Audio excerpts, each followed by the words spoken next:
Hello, and welcome to my channel. My name is TheShadowScript. Tonight, let the sound of rain guide you into a world where shadows move, and the tracks ahead vanish into darkness. Get comfortable, close your eyes, and prepare yourself for the unknown. Our first story is The Last Passenger Car by Evelyn Cross. The fluorescent lights of Central Station flickered against the rain-soaked windows as Marcus hurried through the nearly empty terminal. His footsteps echoed against the marble floors, each step a reminder of how late he was running. The digital board above showed only one departure remaining, the 11:47 to Millbrook, departing from Platform 9. He had missed the last 3 trains due to his late meeting at the office in downtown Chicago. The presentation had run longer than expected, and now he faced the prospect of an expensive taxi ride home or sleeping on a bench until morning. The thought of his warm bed in Millbrook drove him forward, his briefcase bouncing against his leg as he jogged toward the platform. Platform 9 stretched into shadows at the far end of the station. Only a few dim lights illuminated the concrete platform, and Marcus could barely make out the outline of the train waiting in the darkness. The locomotive was older than he expected, painted in deep burgundy with gold trim that seemed to absorb rather than reflect light. Steam hissed from beneath the cars, though he thought modern trains no longer use steam.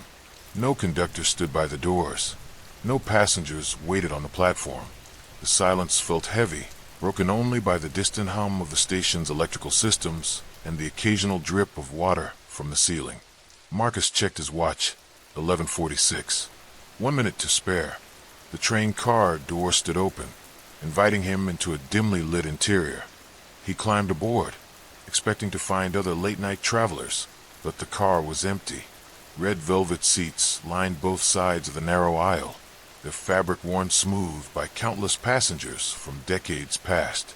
The windows were tinted so dark that he couldn't see outside, even with his face pressed against the glass.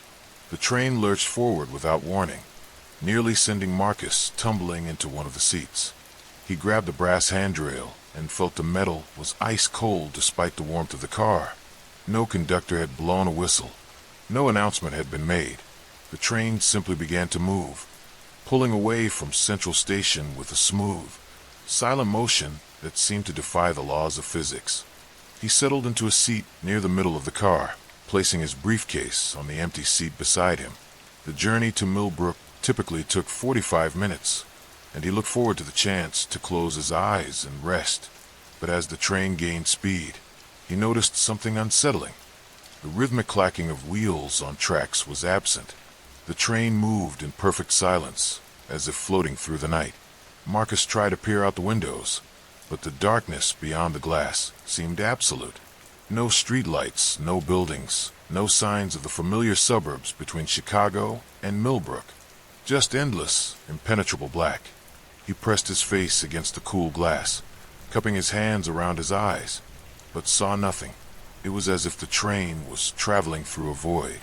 The car's lights began to dim, casting long shadows between the seats. Marcus reached for his phone to check the time, but the screen remained black no matter how many times he pressed the power button. The device felt strangely heavy in his hand, like a dead weight. He shook it, pressed different button combinations, but nothing happened. The phone had become a lifeless brick. A sound from the front of the car made him look up. The door leading to the next car had opened, though he hadn't seen anyone approach it. Through the doorway, he could see another car identical to his own.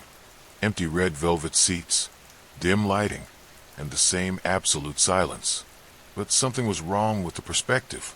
The car seemed to stretch much farther than it should have, as if the train had somehow grown longer since he boarded. Marcus stood and walked toward the front of his car, his footsteps muffled by the thick carpet. As he reached the doorway, he peered into the next car. It was indeed empty, but the seats looked different somehow. The red velvet seemed fresher, newer, as if this car had been recently refurbished, while his own showed signs of age and wear. He stepped through the doorway and immediately felt a chill that had nothing to do with air conditioning. The temperature in this car was noticeably colder, and his breath began to form small clouds in the air.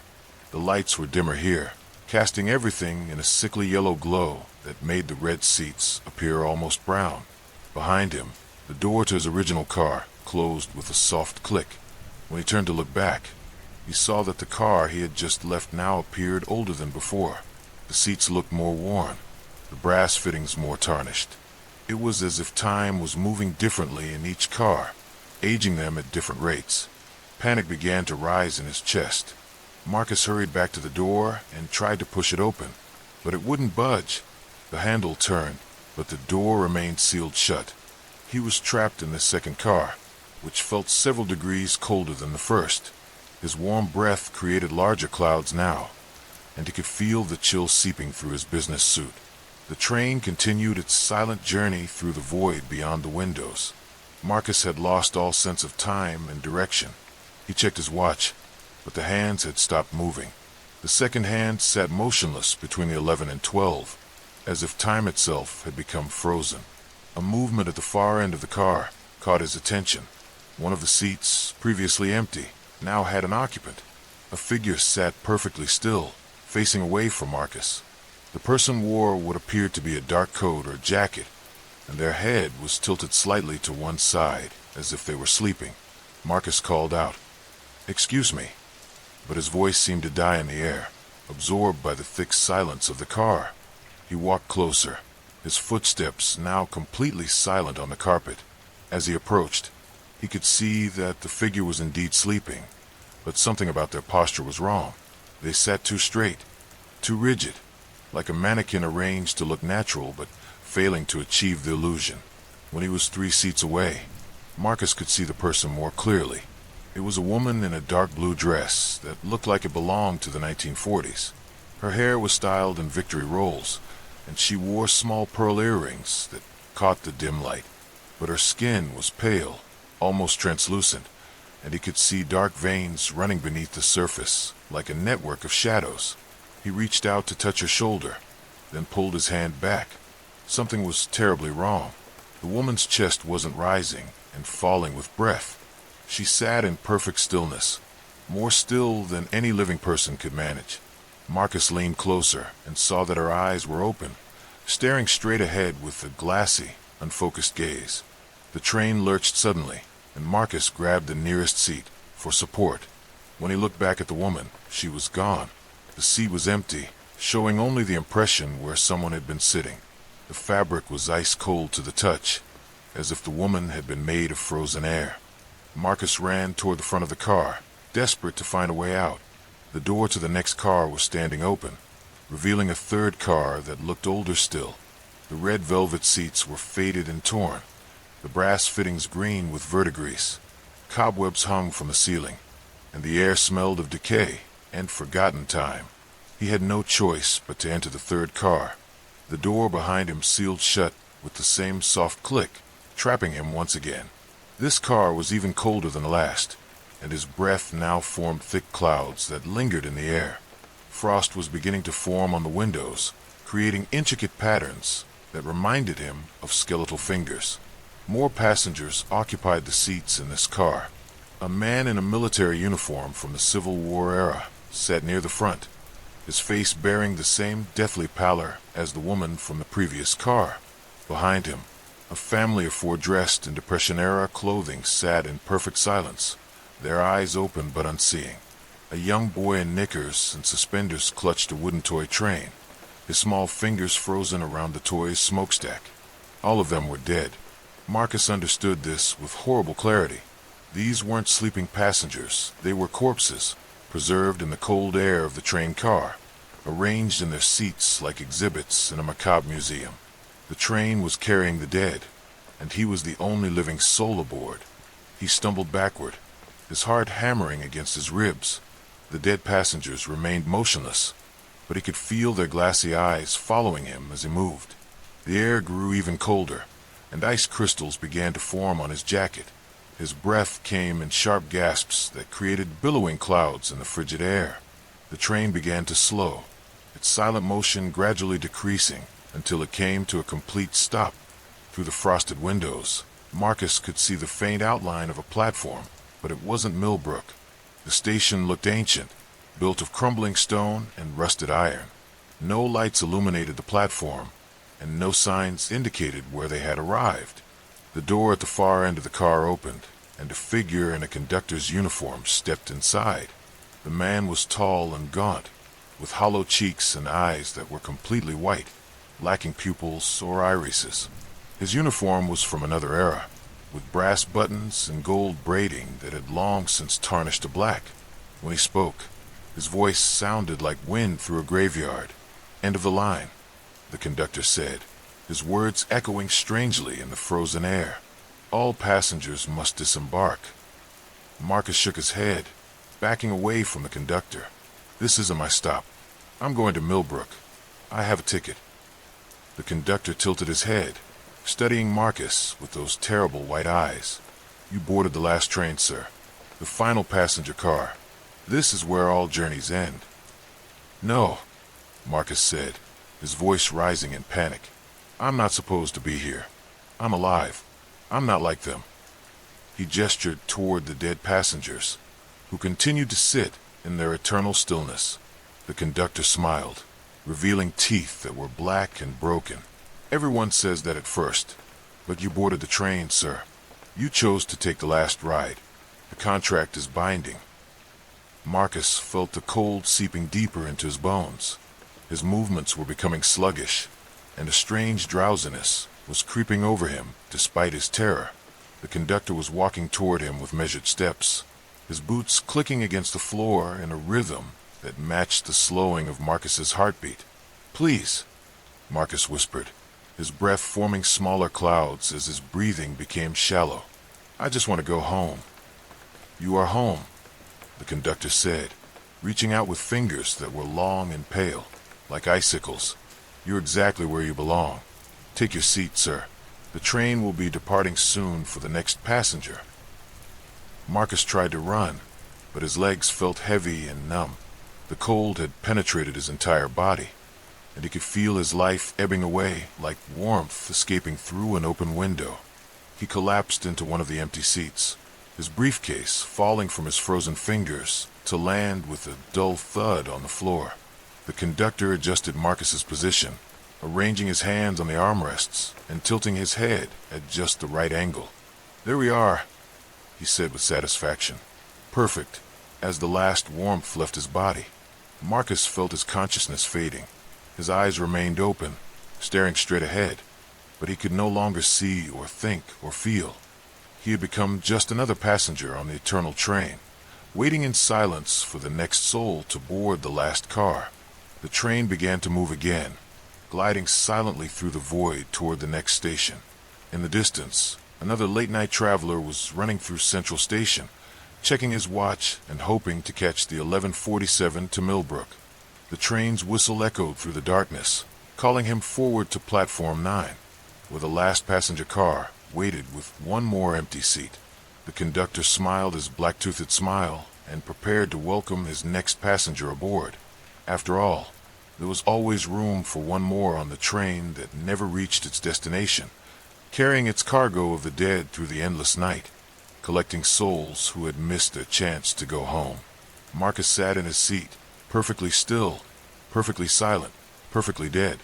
His briefcase lay forgotten on the floor, its contents scattered and meaningless.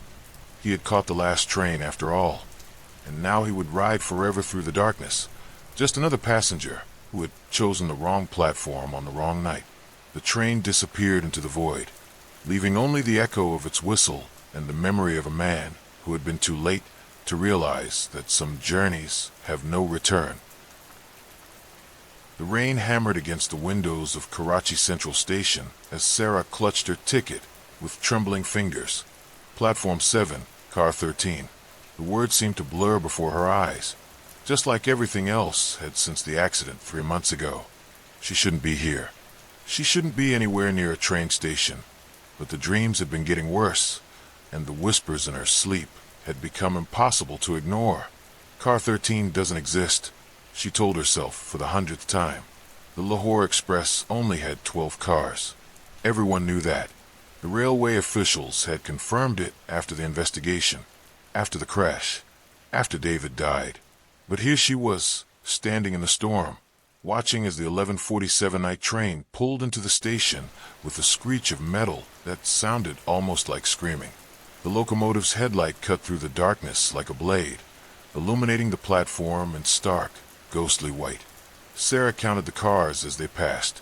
1, 2, 3, all the way to 12. Then the train stopped. She waited, holding her breath, praying she had imagined it all. But then, with a sound like grinding bones, another car detached itself from the shadows at the end of the platform. Car 13. Its windows were dark, but she could see shapes moving inside, pressing against the glass like trapped souls. The conductor, an elderly man with hollow eyes, appeared beside her without making a sound. His uniform was from another era, brass buttons tarnished with age, and his cap bore the insignia of a railway company that had been dissolved decades ago. "All aboard for the midnight journey," he whispered, his voice carrying the weight of 1,000 untold stories. Car 13 awaits. Sarah's feet moved against her will, carrying her toward the phantom car. The door opened with a sigh that seemed to come from the depths of the earth itself. Inside, the seats were covered in dust and decay, but she could make out the silhouettes of passengers, their faces turned toward the windows, watching the world pass by in eternal silence. As she stepped inside, Sarah felt the temperature drop 20 degrees. Her breath came out in visible puffs, and she could hear the whispers now, clearer than ever before. They weren't speaking to her. They were speaking through her, using her voice to tell their stories. "Welcome to Car 13, said a voice from the shadows. Sarah turned to see a woman in a 1940s dress, her face pale as moonlight. "I'm Margaret. I've been waiting for the train to stop in Mumbai for 70 years now. But it never does. It just keeps going, through cities that don't exist anymore, past stations that were torn down before you were born." Other passengers began to turn in their seats, and Sarah realized with growing horror that she recognized some of them. There was Mr. Peterson from her childhood neighborhood, who had disappeared when she was 12. There was her college roommate Jenny, who had gone missing during spring break 5 years ago. And there in the back corner was David. Her husband looked exactly as he had the night he died, still wearing the blue shirt she had bought him for their anniversary. But his eyes were different now, filled with a sadness that seemed to stretch across eternity. "Sarah," he whispered, and his voice was like wind through autumn leaves. "You shouldn't be here. Not yet." "I had to come," she said, tears streaming down her face. The dreams, the whispers, they wouldn't stop. "I needed to see you one more time." David stood slowly, his form flickering like a candle in the wind. "This train only stops for those who are meant to board, those who carry the weight of tragedy, the burden of loss. But you're not ready, Sarah. You still have time." The train began to move, and Sarah felt a pull in her chest, as if something was trying to drag her deeper into the car. The whispers grew louder, more insistent. She could hear the stories of every passenger, their final moments, their unfinished business, their desperate desire to reach destinations that no longer existed. "The train is leaving Karachi," Margaret said, her voice echoing strangely. "Next stop, Delhi. But not the Delhi you know. The Delhi of the dead, where the streets are paved with forgotten dreams, and the buildings are made of crystallized tears." Sarah gripped the back of a seat as the train picked up speed. Through the windows, she could see the city changing, transforming into something else entirely. The modern buildings of Karachi were melting away, replaced by structures that defied description. Streets that led in impossible directions, bridges that connected nothing to nowhere, and in the distance, a great clock tower that struck midnight perpetually. "Every night, Car 13 travels the same route," David explained, moving closer to her. "We pass through Lahore, but it's not the Lahore of the living. We stop in Islamabad, but it's the Islamabad of shadows. We travel to Peshawar, but it's the Peshawar of lost souls.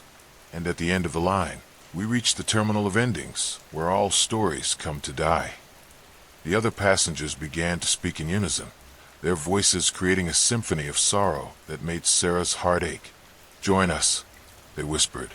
"Stay with us. Let the train carry you to where all pain ends, where all questions are answered, where all tears are dried. Sarah felt herself being pulled toward an empty seat, but David stepped between her and the void. "No," he said firmly. "She doesn't belong here. Not yet." "But she's marked," Margaret protested. "She carries the weight of tragedy. She's been chosen." "She's been wounded," David corrected. "But wounds can heal. Scars can fade. The living have that gift." He turned to Sarah, his eyes filled with love and urgency. "You have to jump." "What?" Sarah gasped, looking out the window at the landscape rushing by. They were no longer in any recognizable city. The world outside was a swirling mass of darkness and light, memory and nightmare. "The train is crossing the bridge of no return," David said. "Once we reach the other side, you'll be trapped forever. You have to jump now while there's still time." Sarah looked around at the other passengers, at their faces filled with regret and longing. She thought of her life, her job teaching at the university in Karachi, her friends, her family. She thought of the therapy sessions she had been avoiding, the grief counseling she had refused, the healing she had been denying herself. "I don't want to leave you," she whispered to David. "I'm not really here," he said gently. "I'm in your memories, in your heart. But this version of me, this shadow on the train, it's not me. It's your guilt, your refusal to let go. You have to jump, Sarah. You have to live." The train began to slow as it approached a massive bridge made of twisted metal and bone. Below, Sarah could see a chasm, so deep it seemed to swallow light itself. This was her last chance. "I love you," she said to David. "I love you too," he replied. "That's why you have to go." Sarah ran to the door of car 13 and threw it open. The wind howled around her, carrying the voices of the dead, the whispers of the lost, the promises of eternal rest. For a moment, she hesitated, looking back at David one last time. He smiled, the same smile that had made her fall in love with him 10 years ago. "Live," he mouthed. Sarah jumped. She fell through darkness, through time, through the space between worlds. She felt the train's whispers fading, felt the pull of the dead releasing its grip on her soul. And then she was falling through rain, real rain, hitting the platform of Karachi Central Station with a force that knocked the breath from her lungs. She lay there for a long time, gasping, crying, feeling more alive than she had in months. When she finally stood, she looked around for car 13, but it was gone. The Lahore Express sat at the platform with its usual 12 cars, and early morning passengers were beginning to board for their ordinary journeys to ordinary destinations. Sarah walked to the station's exit, her footsteps echoing in the empty hall. As she stepped into the dawn light, she heard one last whisper, carried on the wind, "Until we meet again."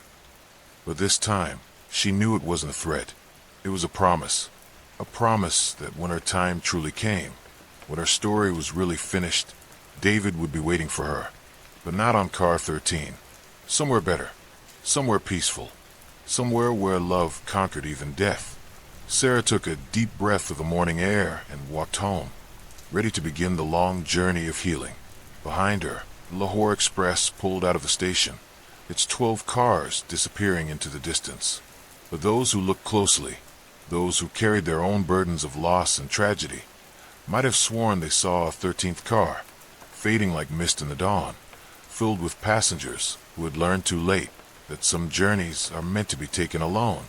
The whispers from car 13 would continue, calling to the wounded, the lost, the broken-hearted. But Sarah had learned the most important lesson of all. Sometimes the bravest thing you can do is refuse to board the train and choose instead to walk back into the light.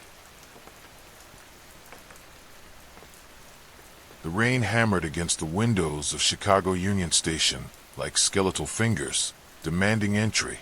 Sarah clutched her ticket with trembling hands, the ink smearing slightly from her damp palms.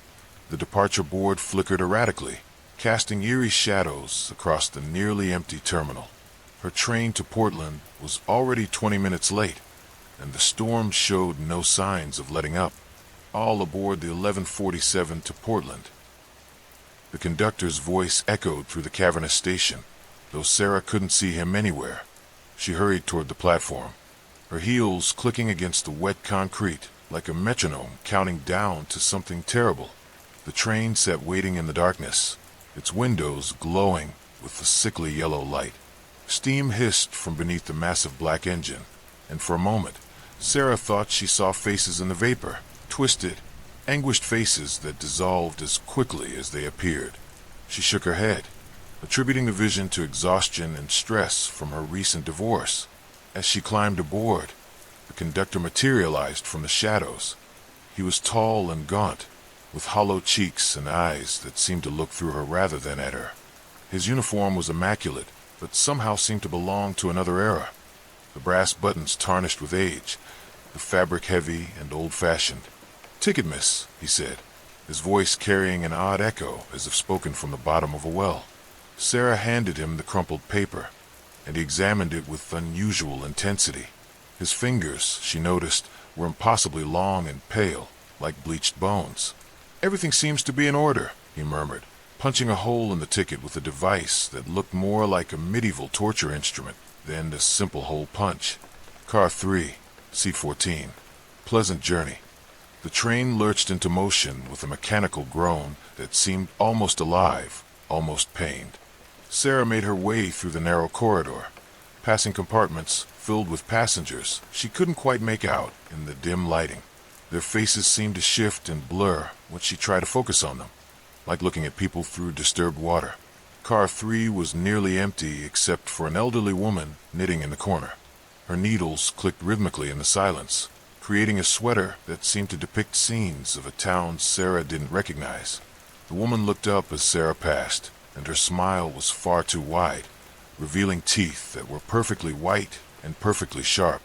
"Going to Millbrook, dear?" the woman asked, her voice syrupy sweet. "No, Portland," Sarah replied, settling into her seat and trying to ignore the way the woman's knitting needles seemed to move independently of her hands. "Oh, but we always stop in Millbrook first," the woman said, her smile never wavering. "Everyone stops in Millbrook eventually." The train picked up speed, and Sarah watched the familiar suburbs of Chicago disappear into the storm. But something was wrong. The landscape outside her window began to change in ways that defied geography. Instead of the flat Illinois countryside, she saw rolling hills dotted with gnarled trees that seemed to writhe in the wind. The storm clouds above swirled in unnatural patterns, forming shapes that looked almost like faces, screaming faces. She checked her phone for the time, but the screen showed only static. Her watch had stopped at 11:47, the exact moment the train had departed. When she looked up, the elderly woman was gone, but her knitting remained, the needles still moving by themselves, adding row after row to the strange tapestry. The train began to slow, and through the rain-streaked window, Sarah saw lights ahead. A sign flashed by, "Welcome to Millbrook, population 847. But as the train pulled into the station, Sarah's blood turned to ice. The platform was crowded with people, but they weren't quite right. They stood too still, their faces turned toward the train with expressions of hungry anticipation. Their clothes were from different eras. Some wore 1920s dress, others 1950s suits, and some seemed to be from even earlier times. "Millbrook," the conductor called out, though his voice now had a hollow, echoing quality that made Sarah's skin crawl.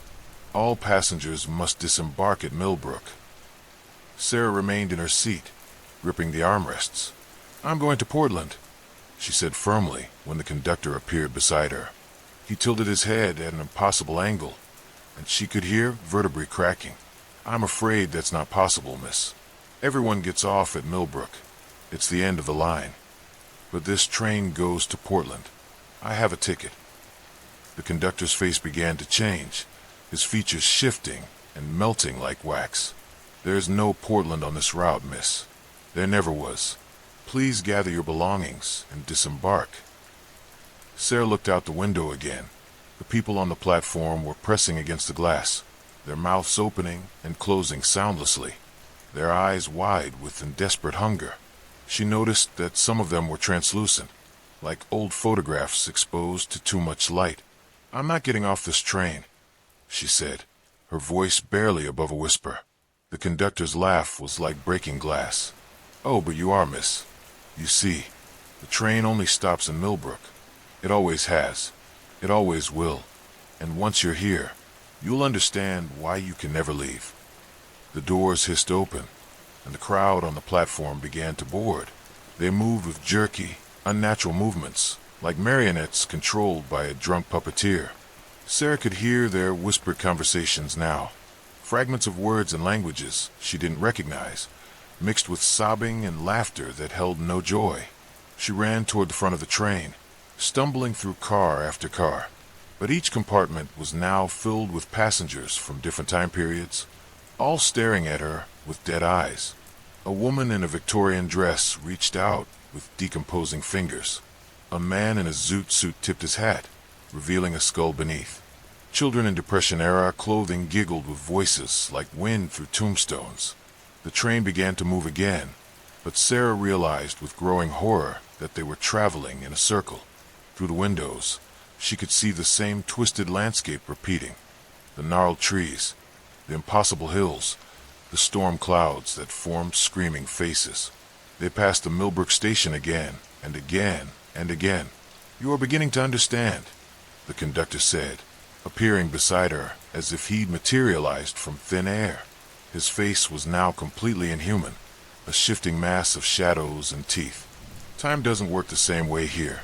This train has been running the same route for over a century, collecting passengers who thought they were going somewhere else." Sarah's hands shook as she pulled out her phone again. The screen now showed a date, October 13th, 1923. "That's impossible," she whispered. "You boarded during the storm of 1923, the conductor explained, his voice now coming from everywhere and nowhere. "You've been riding this train ever since, though you only remember the most recent loop. Everyone here thought they were going somewhere else. Portland, Denver, Seattle, Boston, it doesn't matter. All tracks lead to Millbrook." The train began to slow again, approaching the station for what might have been the 100th time, or the 1000th.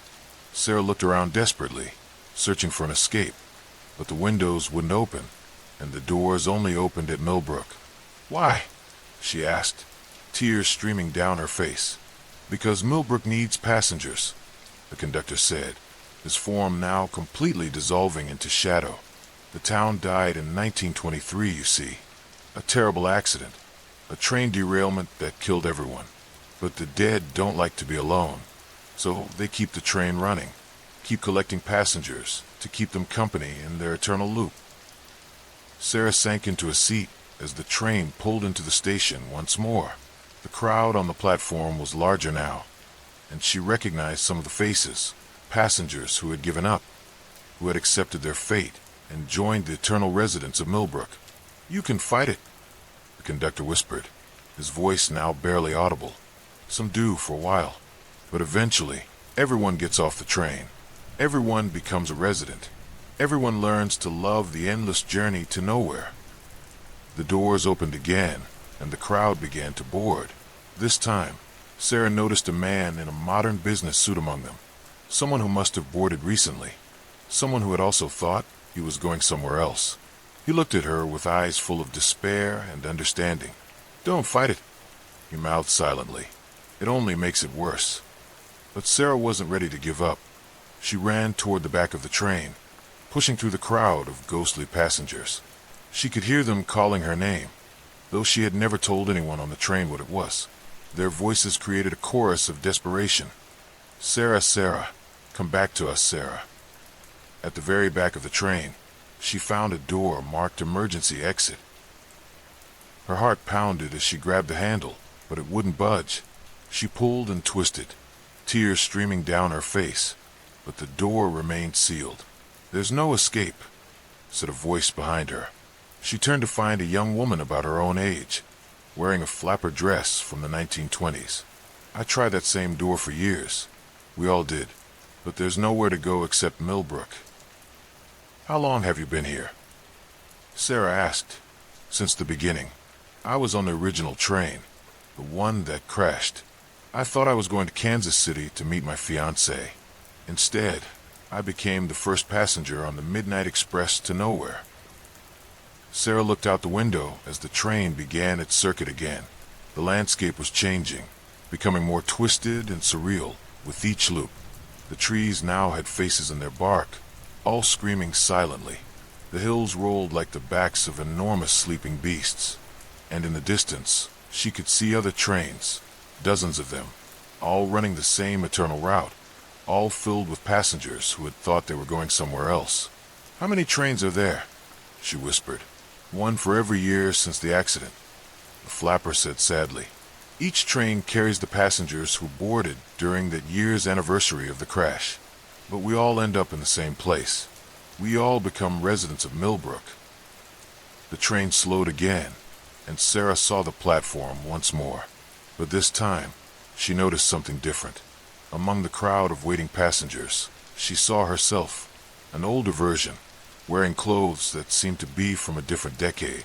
This other Sarah waved at her with a smile that was both sad and welcoming. "That's your future," the flapper explained. "Eventually, you'll stop fighting. You'll get off the train and join the town.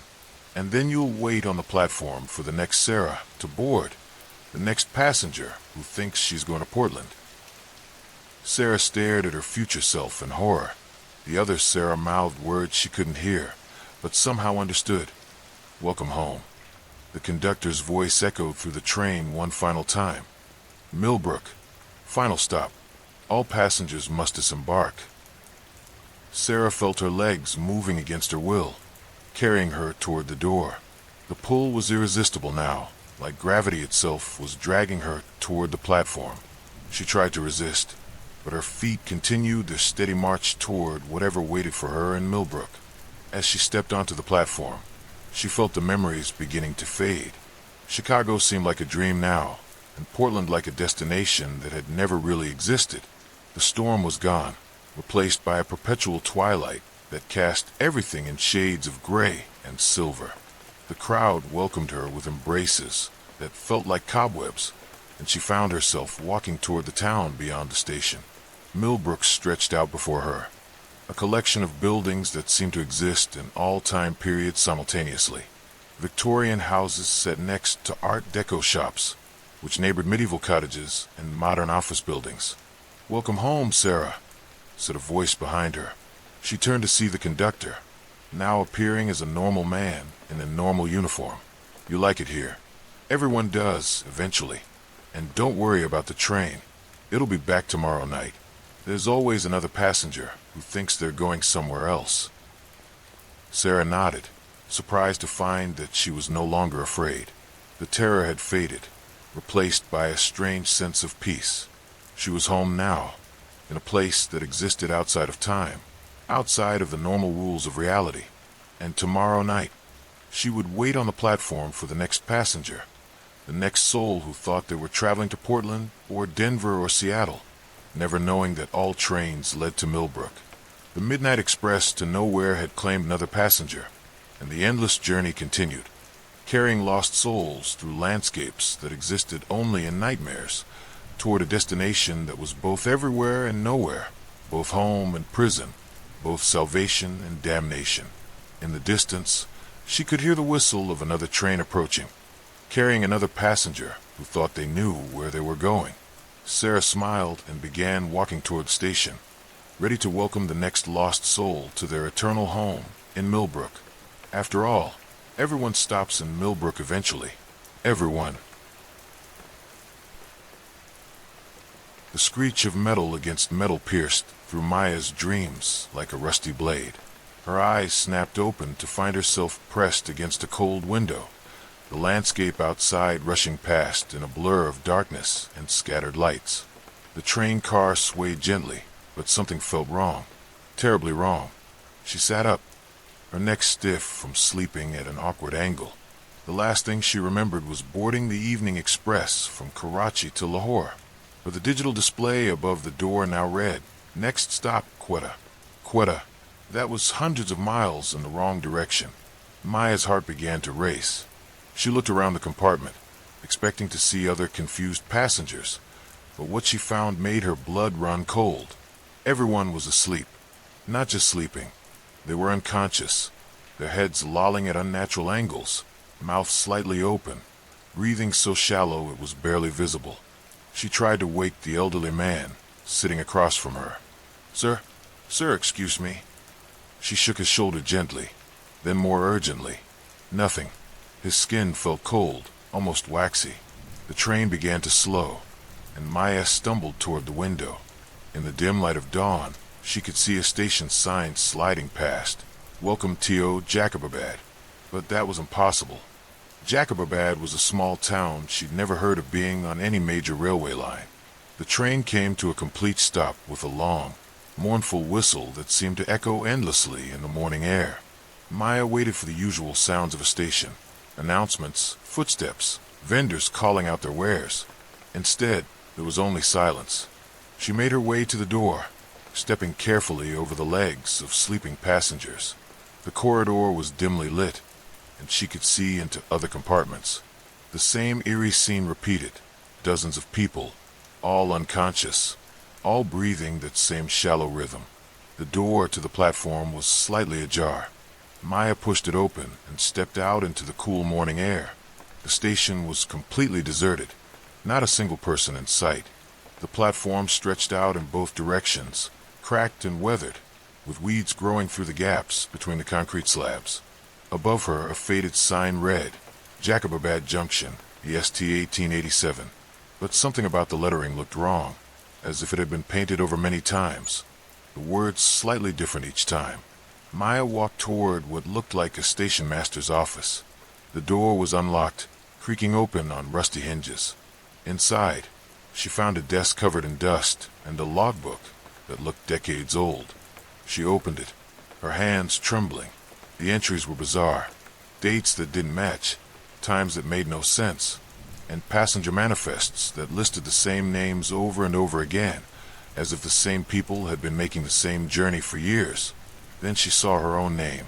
Maya Sharma, C-23A, departed Karachi 11:47 p.m., arrived Jacobabad 6:15 a.m., but the date was wrong. According to the logbook, she'd made this exact journey 17 times in the past month. She slammed the book shut and ran back to the train. The passengers were still unconscious, but now she noticed something else. Their clothes were different from what she remembered.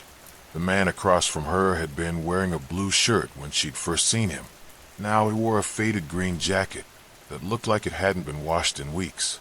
Maya grabbed her purse and checked her phone. No signal. The date on the screen showed yesterday's date, but the time was wrong. It showed 6:15 a.m., exactly matching the time in the logbook. She heard a sound from the front of the train, a door slamming shut.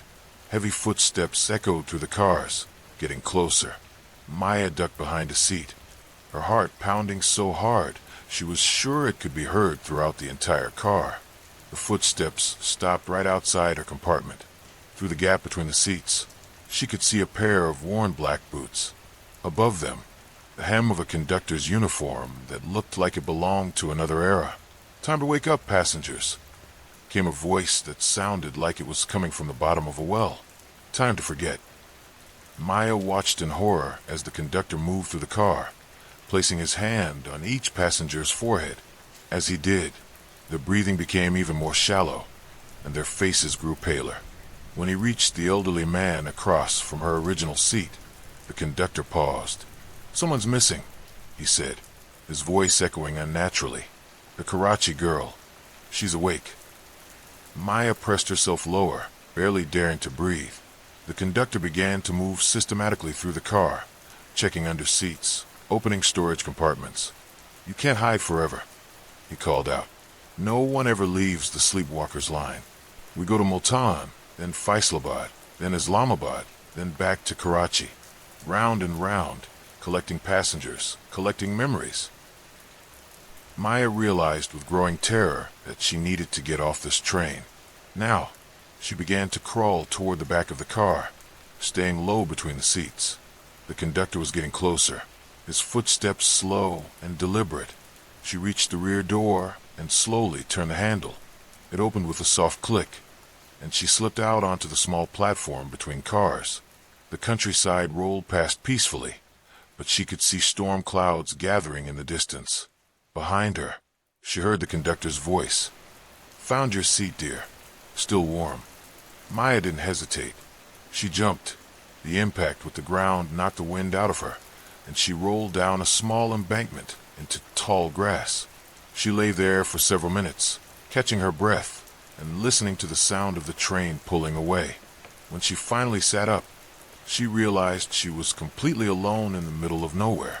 The sun was rising higher, and she could see a road in the distance. She began walking toward it, her mind racing with questions. A truck driver eventually picked her up and drove her to the nearest town, Sahul. When she told him about the train, he gave her a strange look. "Miss, there ain't been a passenger train through these parts in over 20 years, he said. "That old line was shut down after the accident." "What accident?" "Back in 1987, a train called the Sleepwalkers line crashed near Jacobabad. Killed everyone on board. They say it was because the conductor fell asleep at the controls. Been stories ever since about ghost trains and missing passengers." Maya felt a chill run down her spine. What happened to the conductor? "Never found his body. Some folks say he's still out there, still collecting passengers, still trying to complete his route." When Maya finally made it home to Karachi 3 days later, she found something waiting for her on her kitchen table. A train ticket. The destination read Jacobabad Junction. The departure time was 11:47 p.m. The date was today. She threw the ticket in the trash and went to bed. But when she woke up the next morning, she found herself once again pressed against a cold train window, watching the landscape rush past in the darkness. The digital display above the door read, "Next stop, Quetta," and in the seat across from her, the elderly man in the faded green jacket smiled at her with eyes that weren't quite alive. "Welcome back, Maya," he whispered. "We've been waiting for you." The train whistle echoed through the night, a sound that seemed to come from somewhere far beyond the world of the living, and Maya realized, with a terror that reached into her very soul, that she would never truly wake up again. The Sleepwalkers line had claimed another permanent passenger. The midnight air in Chicago was thick with an unnatural fog that seemed to seep from the very concrete beneath Marcus Chen's feet. He had been working the late shift at the Union Station Maintenance Department for 3 years, but tonight felt different. The usual sounds of the city above were muffled, replaced by an eerie silence that made his skin crawl. Marcus adjusted his flashlight and descended into the abandoned subway tunnels beneath Michigan Avenue. These tracks had been sealed off since 1987 after a catastrophic derailment that claimed 17 lives. The city had built new routes, leaving this section to rot in darkness. But lately, the sensors had been detecting movement down here. Movement that occurred every night at exactly 11:47 p.m. His radio crackled with static as he ventured deeper into the tunnel. The beam of his flashlight cut through the darkness, revealing rusted rails that stretched into an abyss of black. Water dripped from somewhere above, each drop echoing like footsteps in the emptiness. As he walked, Marcus noticed something peculiar about the tracks. They were clean, not the corroded, debris-covered rails he expected, but polished steel that gleamed in his flashlight beam. The wooden ties looked fresh, as if they had been recently replaced. But that was impossible. This section had been abandoned for decades. His watch read 11:43 p.m. A distant rumble began to vibrate through the tunnel floor. Marcus froze, his heart hammering against his ribs. The sound was unmistakable. A train was approaching, but there were no active lines down here. He fumbled for his radio, but static filled the airwaves. The rumbling grew stronger, and with it came a sound that made his blood run cold. Screaming. Not the mechanical shriek of brakes on steel, but human voices crying out in terror and desperation. The voices seemed to come from everywhere and nowhere, echoing off the tunnel walls in a symphony of anguish.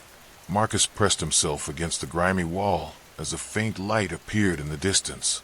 It grew brighter, accompanied by the rhythmic clacking of wheels on rails. The screaming intensified, joined by sobbing and pleas for help that seemed to pierce straight through his soul.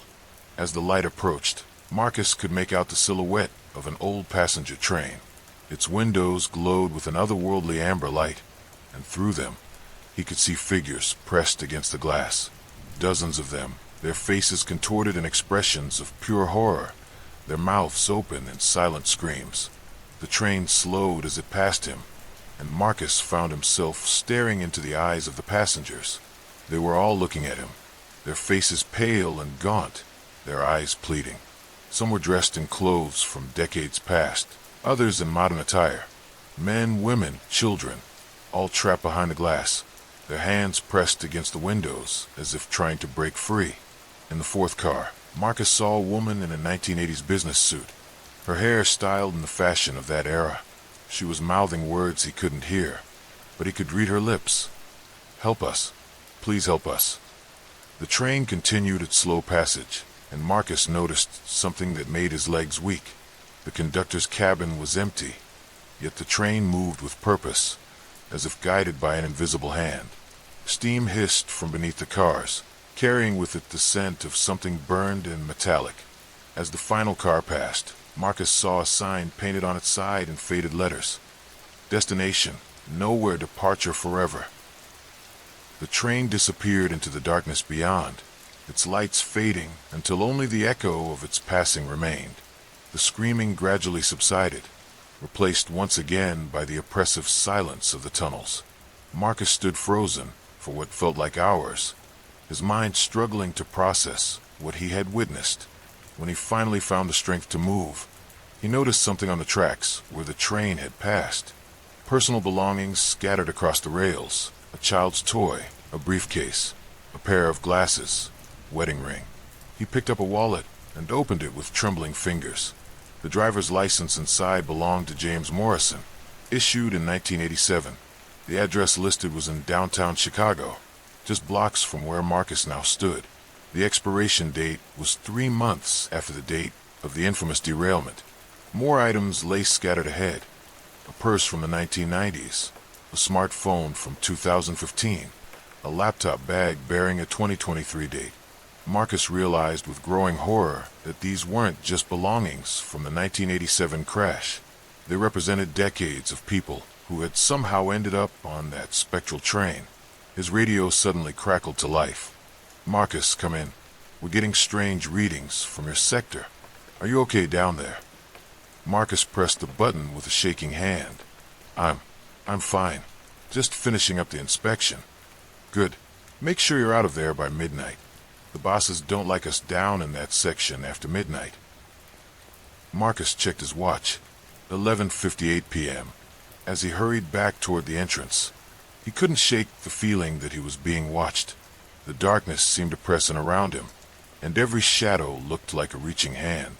Behind him, he could swear he heard the faint sound of train wheels on tracks, growing closer. At 11:59 p.m., Marcus reached the sealed entrance to the tunnels. As he climbed the emergency ladder to street level, he heard it again, the rumbling, screaming, the desperate voices calling out from the darkness below.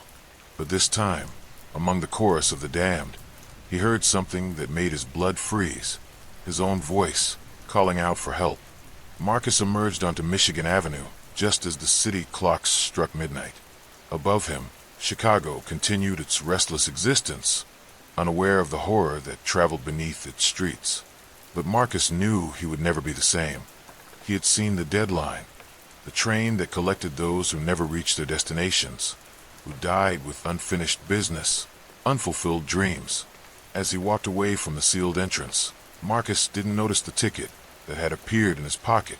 A one-way ticket with no destination, stamped with tomorrow's date. The deadline was patient. It could wait, but not forever. In the tunnels below, the train continued its endless journey through the darkness, carrying its passengers to a destination that existed somewhere between life and death, between hope and despair. And every night at midnight, it would return, searching for new souls to add to its eternal manifest. The city above slept on, never knowing that beneath their feet, the deadline rolled through the darkness, forever collecting the lost, the forgotten, and the damned. Marcus Chun had seen the truth, and now he was part of it. The train would come for him tomorrow, at midnight, just like it always did. The 9:47 p.m. express from Chicago to Detroit was running late again. Marcus chin pressed his face against the cold window, watching the industrial landscape blur past in the darkness. The train car was nearly empty. Just him, an elderly woman knitting in the corner, and a businessman typing furiously on his laptop 3 rows ahead. Marcus had taken this route dozens of times for work, but tonight felt different. The train had made an unscheduled stop about 20 minutes ago, and he'd heard the conductor muttering something about additional cars over the intercom. Now the train felt longer, heavier somehow, as if they were pulling more weight than usual. The lights flickered, and Marcus looked up from his phone. The businessman had stopped typing and was staring at something ahead. The elderly woman's knitting needles had gone still. "Did you hear that?" the businessman called out, his voice carrying easily in the quiet car. Marcus hadn't heard anything unusual, just the rhythmic clacking of wheels on tracks. But then he noticed it, a door at the far end of the car that hadn't been there before. It was ornate, made of dark wood with brass fittings that seemed to gleam despite the dim lighting. That's not supposed to be there," the elderly woman whispered, her knitting forgotten in her lap. The businessman, who had introduced himself earlier as Robert Walsh from Milwaukee, stood up and walked toward the door.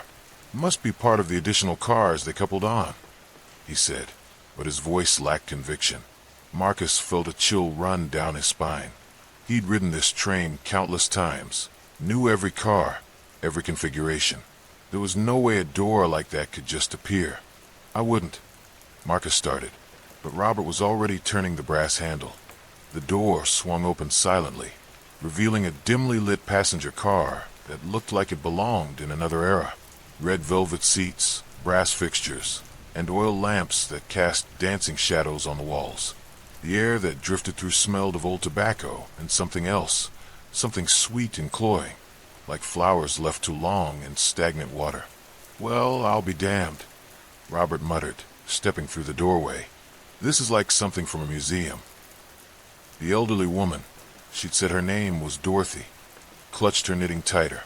"Something's not right about this," she whispered to Marcus. "I can feel in my bones." But curiosity won out over caution. Marcus found himself following Robert into the strange car, Dorothy hesitantly trailing behind. The car was longer than it should have been, stretching back into shadows that seemed to swallow the light from the oil lamps. The seats were occupied by passengers who sat unnaturally still, their faces turned toward the windows, watching the darkness outside. "Excuse me," Marcus called out to the nearest passenger, a woman in a 1940s dress. She turned slowly, and Marcus's breath caught in his throat. Her eyes were completely vacant, staring through him as if he weren't there. "Can you tell us what train this is?" Robert asked, his businessman's confidence wavering.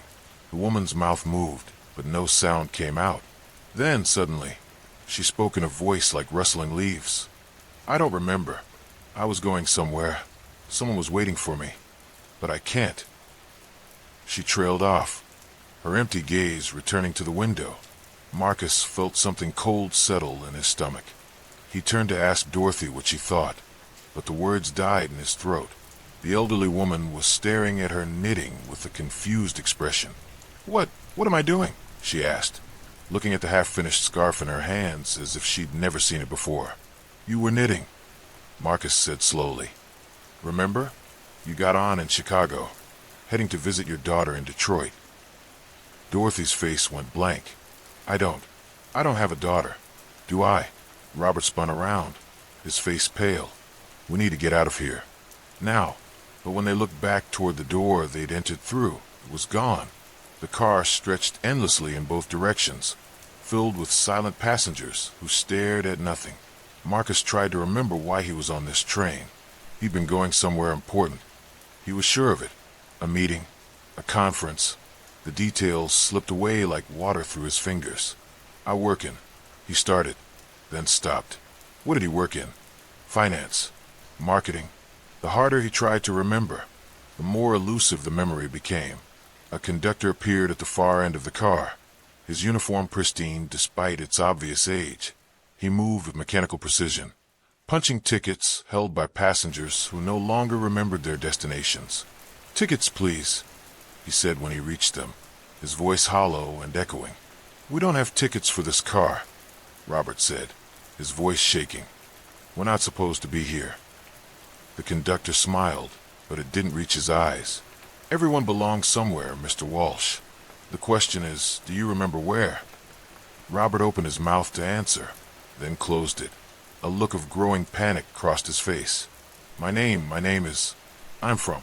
He clutched his head. I can't remember anything." The conductor moved on, leaving them standing in the aisle. Around them, the other passengers continued their silent vigil, staring out at the darkness that seemed to be seeping into the car itself. Marcus felt his own memories fragmenting. His childhood, his family, his dreams. All of it was fading like photographs left in the sun. He looked at Dorothy, who was staring at her wedding ring with no recognition. "I think I was married," she whispered. "There was someone important, but I can't see their face anymore." The train continued its endless journey through the night, carrying its cargo of forgotten souls toward a destination none of them could remember. And in the modern cars beyond the mysterious door, new passengers settled in for what they thought would be an ordinary trip, unaware that somewhere in the darkness ahead, an ornate door was waiting to appear. Marcus tried one last time to remember his name, his purpose, his life, but the memories were gone, dissolved into the shadows that filled the carriage of the forgotten. He found a seat by the window and joined the silent vigil, watching the darkness outside and waiting for something he could no longer name. The train rolled on through the night, and somewhere in the distance, a new door began to form, ready to claim fresh memories from unsuspecting travelers who thought they knew where they were going. In the end, the only thing that remained was the rhythm of the rails and the whispered question that echoed through the car. "Do you remember where you're going?" But by then, no one could answer. The fluorescent lights of Chicago Union Station flickered erratically as the clock struck 11:47 p.m. Most passengers had already caught their trains home, leaving only a handful of weary souls scattered across the empty platforms. Among them was Emma Rodriguez, a journalist who had just finished covering a late-night court hearing in the city's downtown district. She pulled her coat tighter as she studied the departure board, searching for the next train to Riverside. The digital display glowed ominously in the dim station lighting, showing only one remaining departure. Train 847 to Riverside departing at 11:58 p.m. from platform 13B. "Excuse me, miss," a raspy voice called from behind her. Emma turned to find an elderly man in a worn railway uniform, his weathered face etched with deep lines of concern. His name tag read Robert and bore the insignia of Amtrak. "You're not thinking of taking the train from platform 13B, are you?" Robert asked, his eyes darting nervously toward the far end of the station, where the platform lay shrouded in shadows. Emma raised an eyebrow. "That's the only train left to Riverside tonight. Why do you ask?" Robert stepped closer, his voice dropping to a whisper. "I've worked at this station for 37 years, and I'm telling you, miss, don't take that train. Not from platform 13B. Not after midnight." "What are you talking about?" Emma's journalistic instincts kicked in, sensing a story. The old man glanced around nervously before continuing. 3 months ago, a young businessman named Michael Davidson took that same train. They found his briefcase on the platform the next morning, but he was never seen again. 2 weeks later, it was Jennifer Clark, a nurse coming home from her shift. Same thing, gone without a trace. Emma felt a chill run down her spine, but her rational mind fought back. People disappear all the time in big cities. That doesn't mean... "Last week," Robert interrupted, his voice trembling. "It was Tommy Martinez, my own nephew. He was supposed to meet his fiancée in Riverside. The train arrived at Riverside Station on schedule, but when they checked the cars, they were completely empty. Not a single passenger. The conductor swore he saw people boarding at platform 13B, but the train arrived as if it had been running empty the entire journey." The announcement echoed through the station. Last call for train 847 to Riverside, departing from platform 13B in 5 minutes. Emma looked at the old man, then at her watch. It was getting late, and she had an important meeting early the next morning. I appreciate your concern, but I need to get home. Robert grabbed her arm gently. Please, miss, wait until morning. There's something wrong with that platform. The other railway workers, they won't even go near it after sunset. We've reported it to the authorities, but they think we're just superstitious old men. But Emma was already walking away, her heels clicking on the cold marble floor as she headed toward the darkened end of the station. Behind her, she could hear Robert muttering prayers under his breath. Platform 13B sat in almost complete darkness, illuminated only by a single flickering lamp that cast dancing shadows across the empty tracks. The platform was longer than the others, stretching back into what seemed like an endless tunnel. Emma noticed that the air grew noticeably colder as she descended the stairs. She was the only passenger waiting. The silence was deafening.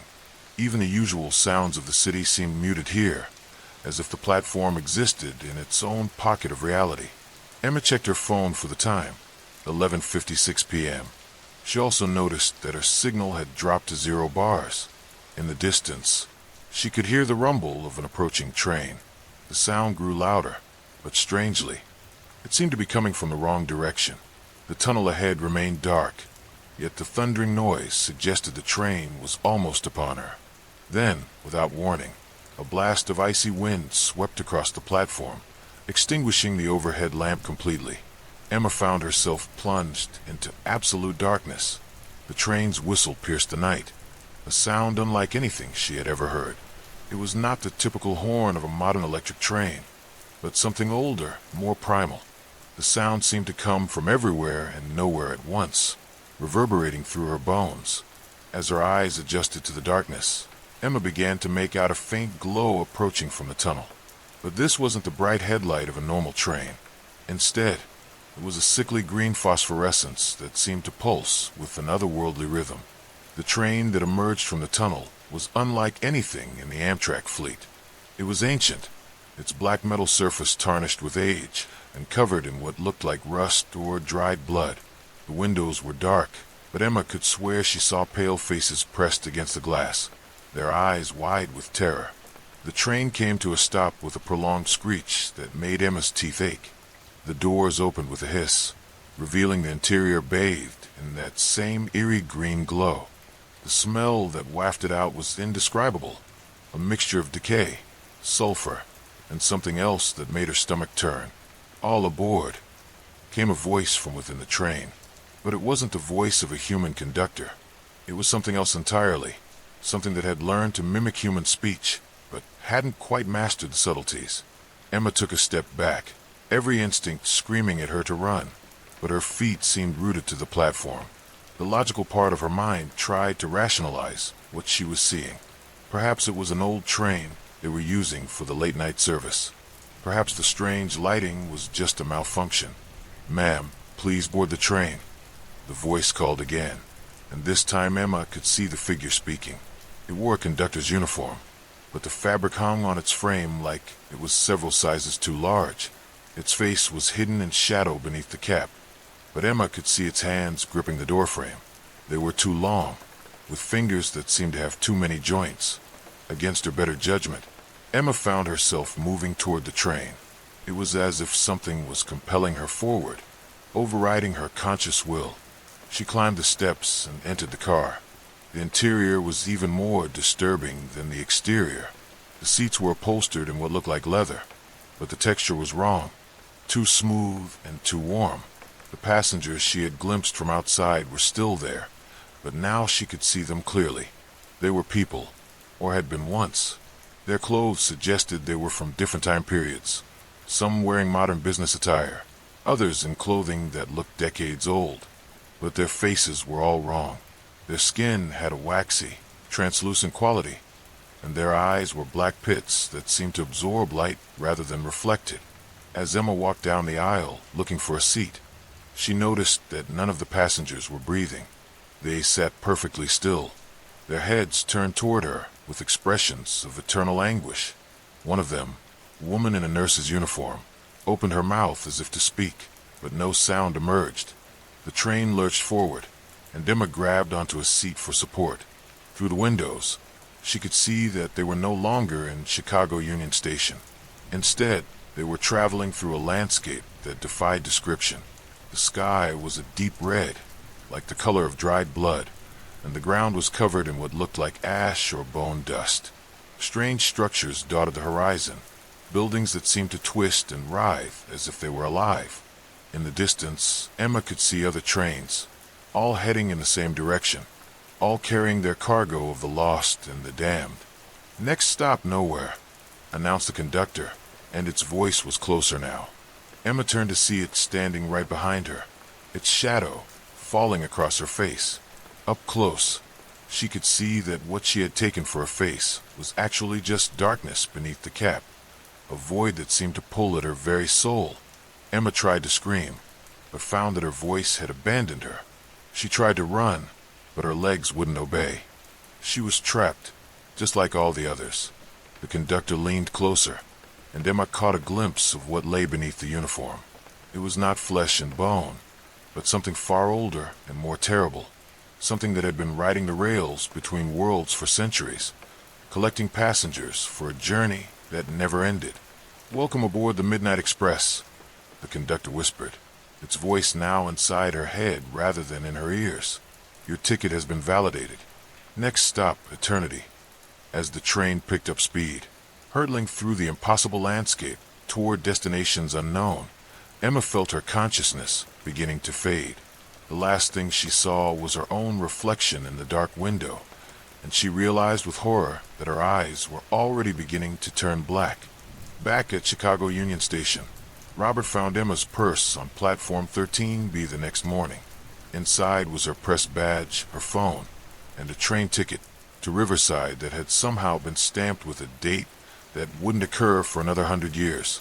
The authorities found no record of Train 847 ever existing in the Amtrak system. The schedule showed that the last train to Riverside had departed at 10:30 p.m. from Platform 7A. Robert added Emma's name to the growing list he kept in his locker, a list of passengers who had boarded trains that officially never existed, destined for places that couldn't be found on any map. And every night, as the clock approached midnight, he would stand guard at the entrance to Platform 13B, warning anyone who would listen about the train that came from nowhere and went to places that existed only in nightmares. But there were always those who wouldn't listen, who insisted on taking that final journey into the dark. And Robert knew that somewhere in the space between worlds, the Midnight Express continued its endless route, collecting passengers for a destination that no living soul should ever reach. The only question was not whether the train would come again, but who would be foolish enough to board it next. The rusted railway tracks stretched endlessly through the fog-shrouded countryside between Manchester and Liverpool, their steel rails catching the pale moonlight like skeletal fingers. Detective Inspector West had seen many crime scenes in his 20-year career, but nothing had prepared him for the reports coming from the abandoned Blackmore Junction station. 3 bodies in 2 weeks, all found on the tracks, all with the same terrified expression frozen on their faces. West stepped out of his car into the bitter October wind, his breath forming ghostly clouds in the frigid air. The station had been closed for 30 years, ever since the accident that claimed 43 lives. The locals called it cursed, but West dealt in facts, not folklore. The station building loomed before him like a monument to decay. Broken windows stared down like hollow eyes, and the platform was cracked and overgrown with weeds. The old signal box stood at the far end, its paint peeling and door hanging open on rusted hinges. "Inspector West." A voice called from the shadows. Constable Barnes emerged, his face pale in the moonlight. "Thank you for coming. The locals refused to set foot here after dark." "Tell me about the victims," West said, pulling his coat tighter against the wind. First was Thomas Henley, a railway enthusiast from Birmingham. Found him 300 yards down the track. No signs of trauma, but his face. Barnes shuddered, like he'd seen the devil himself. Second was Mary Caldwell, a journalist investigating the old accident. Same expression, same location. Then yesterday, young Peter Mills from Preston. He was daring his friends to spend the night here. West walked toward the signal box, his footsteps echoing eerily in the silence.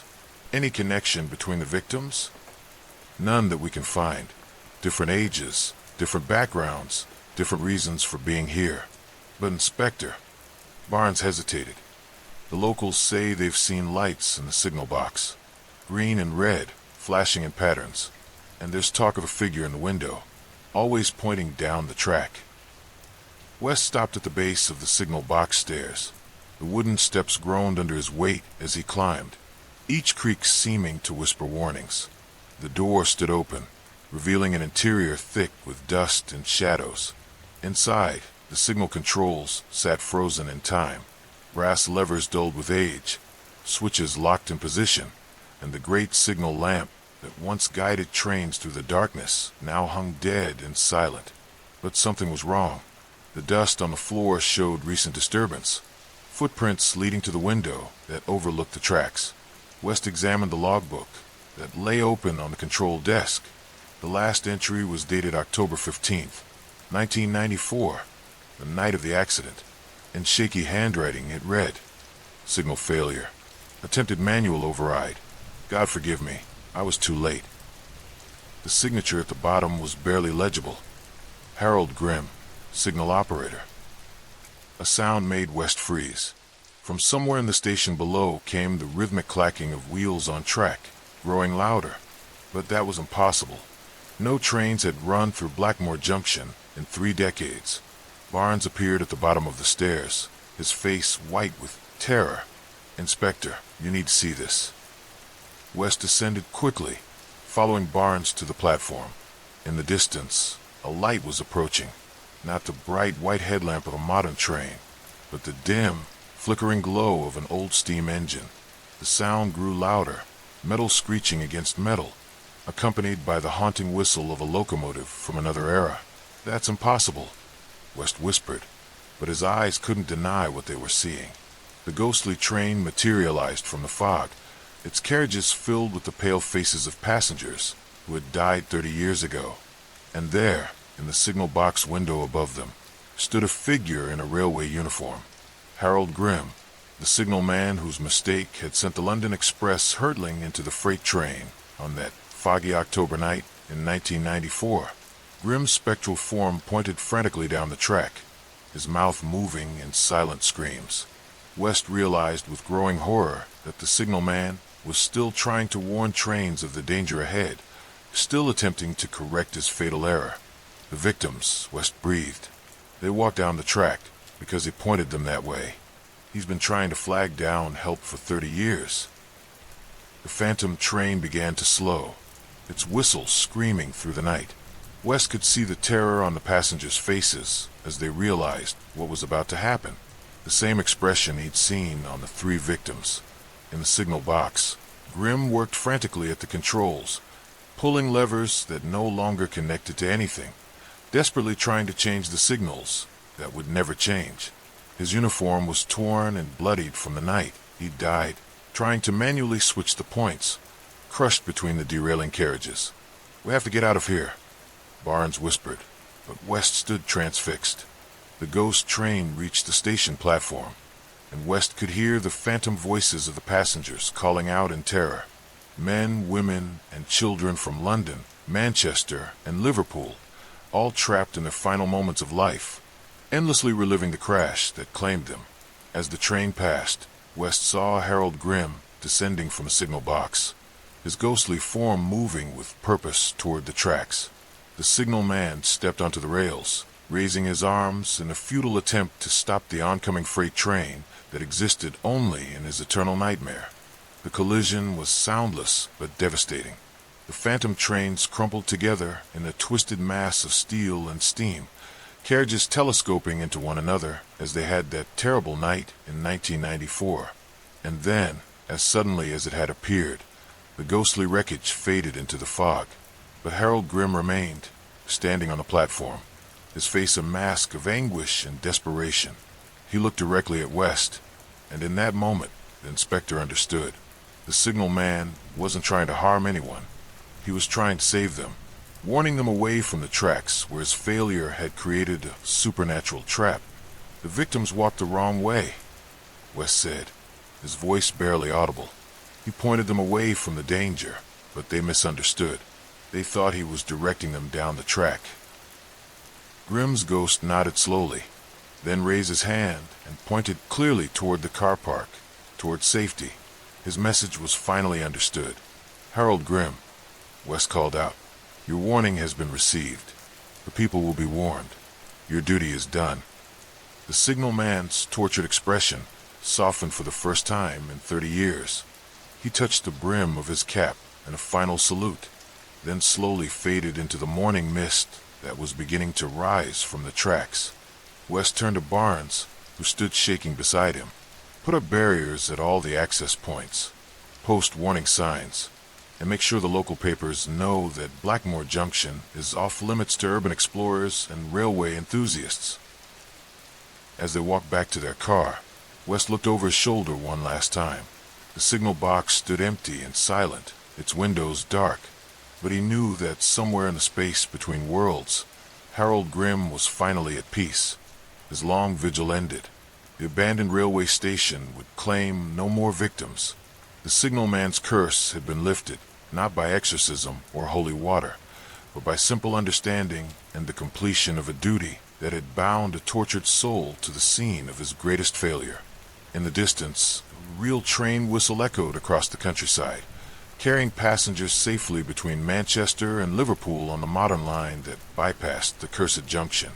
Harold Grimm's final act had been to ensure that no one else would suffer the fate of those 43 souls lost on that foggy October night so long ago. The signalman's curse was broken, and the dead could finally rest.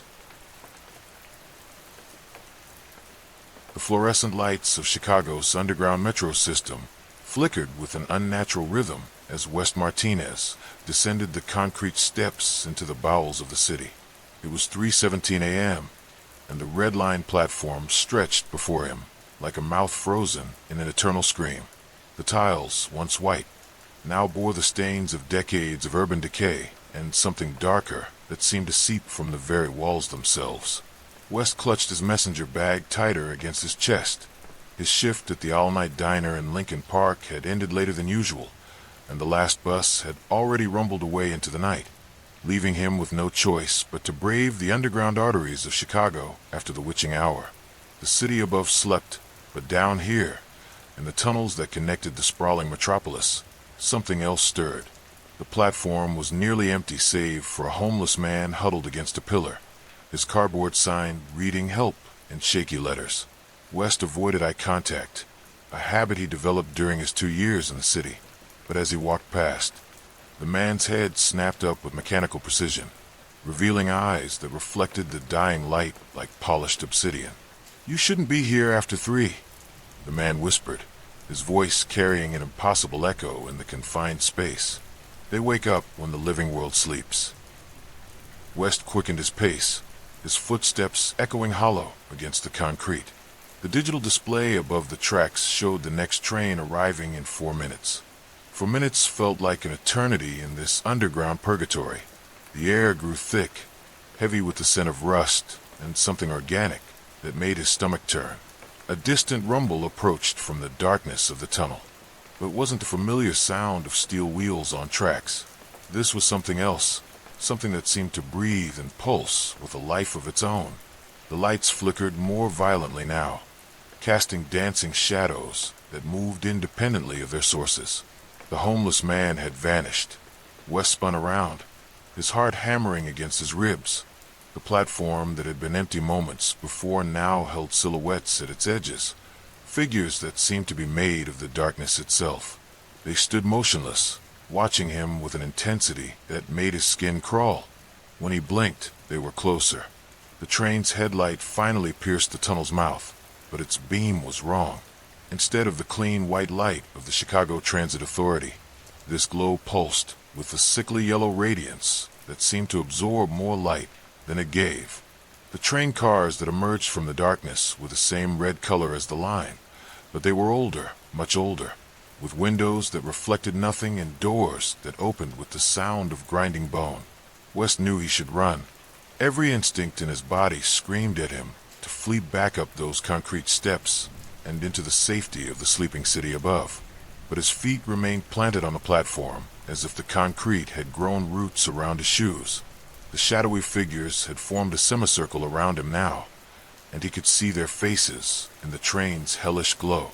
They were commuters, or had been once. Men and women in business suits and casual clothes, all bearing the same expression of hollow-eyed desperation. Their skin had the pallor of old subway tiles, and their mouths moved in silent screams. Some still clutched briefcases and purses, eternal passengers on a journey that never ended. The train door slid open with a hiss that sounded like dying breath. Inside, the cars were packed with more of the spectral passengers, all staring at West with hungry eyes. They pressed against the windows from the inside, their faces distorting against the glass like reflections in dark water. All aboard the Red Line. A voice announced over the intercom, but it came from everywhere and nowhere at once. Next stop, forever. West tried to back away, but the shadow figures behind him had formed a wall of cold flesh and desperate hunger. Their hands reached out, fingers like icicles that left trails of frost in the stifling air. He was trapped between the train and the gathering dead, with nowhere to run and no one to hear his screams. The train conductor appeared in the doorway of the first car. He wore the uniform of the Chicago Transit Authority, but his face was a skull wrapped in translucent skin, and his eyes were empty sockets that somehow still managed to convey malevolent intelligence. He tipped his cap in a mockery of courtesy. "Ticket, please," the conductor said, his voice like grinding metal. "One way only. No returns." West's hand moved to his wallet without his conscious control. The plastic of his transit card felt like ice between his fingers. As he held it up, the car began to change, transforming from bright blue to deep crimson, the color of dried blood. The magnetic strip writhed like a living thing. "I don't want to get on," West managed to whisper, his voice barely audible above the train's mechanical breathing. The conductor's skull face cracked into what might have been a smile. "Nobody wants to get on, son, but Chicago's hungry tonight. She needs feeding, and you're out past curfew." The shadow figures pressed closer, their cold breath forming clouds in the suddenly frigid air. West could see his own reflection in their dead eyes, could see himself from their perspective, a living beacon of warmth in a world of perpetual cold. He was the anomaly here, the intruder in their domain. "Please," West begged, though he wasn't sure who he was pleading with. "I just want to go home." "Home," the conductor laughed, a sound like breaking glass. "Boy, you are home. Welcome to the Red Line after hours. Welcome to the real Chicago, the one that exists in the spaces between heartbeats, in the pause between breaths, the city that feeds on loneliness and desperation." The train's doors began to close, but slowly, giving West one last chance to step aboard. The alternative was to remain on the platform with the gathering dead, who pressed closer with each passing second. Their fingers brushed against his jacket, leaving trails of ice that burned like fire. West closed his eyes and made his choice. He stepped forward, across the threshold, into the train car that smelled of rust and regret. The doors sealed shut behind him with a finality that echoed in his bones. The shadow figures on the platform waved goodbye with movements that were too fluid, too boneless to be human. As the train pulled away from the station, West found himself surrounded by the other passengers. They turned to look at him with expressions of terrible sympathy, and he realized that they had all made the same choice he had. They had all been alone on the platform after 3 a.m., all been desperate enough to board a train that promised to take them somewhere else, anywhere else. The train car was freezing, but West couldn't feel the cold anymore. He couldn't feel much of anything. His reflection in the window showed the same hollow eyes, the same pale skin as the others. The conductor's voice crackled over the intercom again. "Next stop, Millennium Park. After that, Navy Pier. Then Lincoln Park. Then back to the beginning. Round and round we go, forever and ever, amen. West tried to remember why he had been in such a hurry to get home. The memory felt distant now, like something from another lifetime. Had he had a life before this train? Had there been people who cared about him? Who would wonder where he went when he didn't come home? The train windows showed nothing but darkness rushing past. Not the familiar darkness of the subway tunnels, but something deeper, more complete. The kind of darkness that existed before the first star was born and would remain after the last one died. "Welcome to the Red Line," the passenger next to him said, her voice barely a whisper. She had been beautiful once, West thought, before the cold and the hunger had claimed her. Population. Everyone who ever rode alone after midnight in Chicago. "We've been waiting for you." West nodded, understanding flooding through him like ice water in his veins. He was no longer a passenger on this train. He was part of it now, part of the hungry darkness that prowled the underground arteries of the city.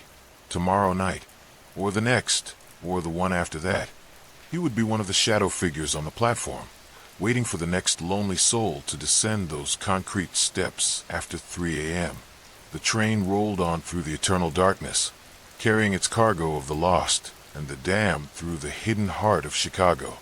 Above them, the city slept, unaware that its subway system had become a hunting ground for entities that fed on solitude and despair.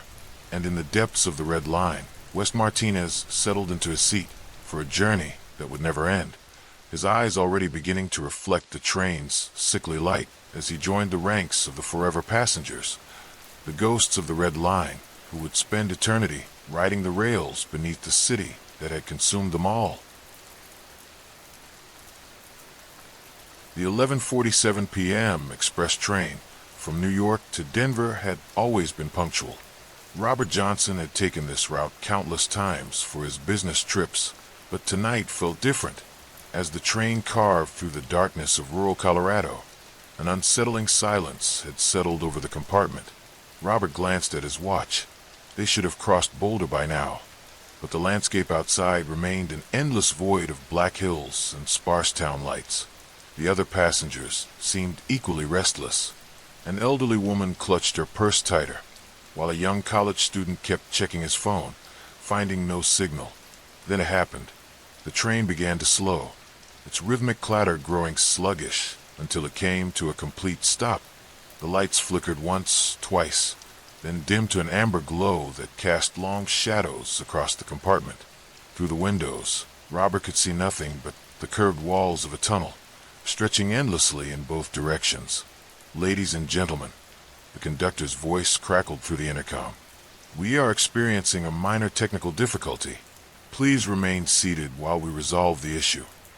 Robert had never seen this tunnel before on his regular route. The walls were old, carved from dark stone that seemed to absorb what little light filtered through the windows. Water dripped somewhere in the distance, creating an irregular rhythm that seemed to echo from all directions. Minutes passed, then an hour. The air grew thick and stale, carrying a metallic taste that made Robert's throat dry. Conversations had died down to nervous whispers, and even those eventually faded into an oppressive silence. That's when Robert heard it. Robert Johnson. The voice was soft, almost gentle, calling his name from somewhere outside the train. It seemed to come from the tunnel walls themselves, echoing with a hollow resonance that made his skin crawl. Robert pressed his face against the cold window, peering into the darkness, but saw nothing. "Did you hear that?" he whispered to the man sitting across from him, a middle-aged businessman in a wrinkled suit. The man looked up from his newspaper, confused. "Hear what?" "Someone calling my name. Outside." The businessman frowned and shook his head. "I don't hear anything except that dripping." Robert's pulse quickened. The voice came again, clearer this time, seeming to move along the length of the train. "Robert, come to us, Robert." He stood abruptly, his chair scraping against the floor. Several passengers looked up, annoyed by the disturbance. Robert walked to the door connecting the compartments, pressing his ear against the cool metal. The voice was definitely coming from outside, from the tunnel itself. Robert Johnson, we've been waiting. A chill ran down his spine. How did they know his full name? And who was waiting? Robert returned to his seat, his hands trembling as he tried to rationalize what he was hearing. Maybe it was just stress from work, or the stale air playing tricks on his mind. But then he noticed something else. The elderly woman who had been clutching her purse was now standing by the window, her face pale and drawn, her lips moved silently, as if she were having a conversation with someone only she could hear. Margaret Wilson, the woman whispered to herself, her eyes fixed on the tunnel wall. Yes, I remember now. Robert felt his stomach drop. She was hearing voices too, but when he looked around the compartment, no one else seemed to notice. The businessman was still reading his paper, the college student was dozing, and a young mother was quietly feeding her baby. "Excuse me," Robert called softly to the woman. "Are you all right?" She turned to him, her eyes wide with recognition and terror. "They know my name," she whispered. "They know about Phoenix, about what happened there 40 years ago." Before Robert could respond, the college student suddenly jerked awake, his eyes darting around the compartment in panic. Michael Davis," he muttered, his voice shaking. No, I didn't mean to. It was an accident." Now Robert understood. Whatever was in this tunnel, it was calling to specific people. But why couldn't everyone hear it? He watched as more passengers began to show signs of distress. A middle-aged woman started crying silently, her hands pressed against her ears. A young man in a business suit was backing away from the windows, his face white with fear. "Robert Johnson." The voice came again, more insistent now. "Come outside, Robert. We need to talk about Atlanta, about what you did there." Robert's blood ran cold. Atlanta, the business trip 3 years ago, the contract he had stolen, the colleague whose career he had destroyed, the man who had taken his own life because of Robert's actions. "No," Robert whispered, shaking his head. I didn't know he would." "You knew," the voice said, and now it seemed to come from inside the train, from the very air around him. "You knew exactly what would happen, and now it's time to pay." The lights flickered again, and in that brief moment of darkness, Robert saw shapes moving outside the windows.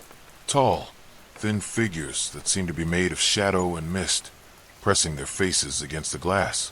Their eyes were hollow, their mouths open in silent screams. When the lights returned, the shapes were gone, but Robert could feel their presence. They were waiting just beyond the thin barrier of metal and glass, calling to those who had secrets, who had guilt weighing on their souls. Around him, more passengers were succumbing to the voices. The elderly woman was now weeping openly, confessing to something about abandoned children in Detroit. The college student was backing toward the emergency exit, muttering about a hit-and-run accident in Portland. Robert realized with growing horror that everyone who could hear the voices shared something in common. They all carried guilt, secrets that had shaped their lives and destroyed others. The tunnel wasn't just a passage through the mountain. It was a trap, a place where the past came to collect its due. "Robert Johnson." The voice was right next to his ear now. "Step outside. Face what you've done." Robert's hand moved involuntarily toward the door handle. Part of him wanted to obey, to end the guilt that had been eating at him for 3 years. But another part, the part that had always helped him survive, fought back. "I won't," he said aloud, causing several passengers to look at him strangely. "I won't come out." The temperature in the compartment dropped suddenly. Frost began forming on the windows, and their breath became visible in the suddenly frigid air. The voices grew louder, more demanding, coming from all directions now. "You cannot hide forever, Robert Johnson. The tunnel knows. The tunnel remembers." That's when Robert noticed something that made his heart race. The passengers who couldn't hear the voices, the ones who seemed immune to whatever force was at work in the tunnel, were beginning to change. Their eyes were growing distant, their movements becoming mechanical. The businessman across from him looked up from his newspaper, but his eyes were now completely black, reflecting nothing. He smiled, but it was wrong. Too wide, showing teeth that were too sharp. "Hello, Robert," the businessman said in a voice that wasn't his own. "Lovely evening for a train ride, isn't it?" Robert scrambled backward, bumping into the college student, who was now giggling softly to himself while staring at the ceiling. The young mother feeding her baby turned to look at Robert and saw that her baby's eyes were also black, ancient and knowing in its tiny face. The entire compartment was transforming. Those who could hear the voices were being driven mad by guilt and fear, while those who couldn't were being possessed by something else entirely. Robert was trapped between two horrors, with nowhere to run. Robert Johnson. The voice was everywhere now, coming from the possessed passengers, echoing from the tunnel walls, reverberating through the metal floor. You cannot escape. No one escapes the tunnel. The train began to move again, but Robert realized with terror that it wasn't moving forward. It was going backward, deeper into the tunnel, away from the light and safety of the outside world. The possessed passengers were all smiling now, their black eyes fixed on him with predatory hunger. "Welcome to the collection point," the businessman said, his voice a chorus of whispers, "where all debts are paid and all secrets are revealed." Robert pressed himself against the window, feeling the cold seep through the glass. Outside, he could see the shadow figures keeping pace with the train, their hollow eyes boring into his soul. Behind him, the possessed passengers were rising from their seats, moving with unnatural coordination. And still, the voice called his name, patient and eternal, knowing that eventually everyone breaks. "Robert Johnson, it's time to step outside." The train continued its journey backward into the endless darkness of the tunnel, carrying its cargo of guilty souls toward a destination that existed outside of time, outside of forgiveness, where the voices waited with infinite patience for justice to be served. Robert closed his eyes and began to pray, though he suspected that in this place, even prayers might not be enough to save him from the voices that knew his name, knew his sins, and would never stop calling until he answered. The tunnel had claimed another train, another group of passengers, and it would wait patiently for the next one, as it had waited for decades, collecting the guilty and the innocent alike, feeding on secrets and fear in the endless darkness beneath the earth. And somewhere in the distance, another train whistle echoed through the night, carrying fresh souls toward the tunnel that never forgot, and voices that never stopped calling.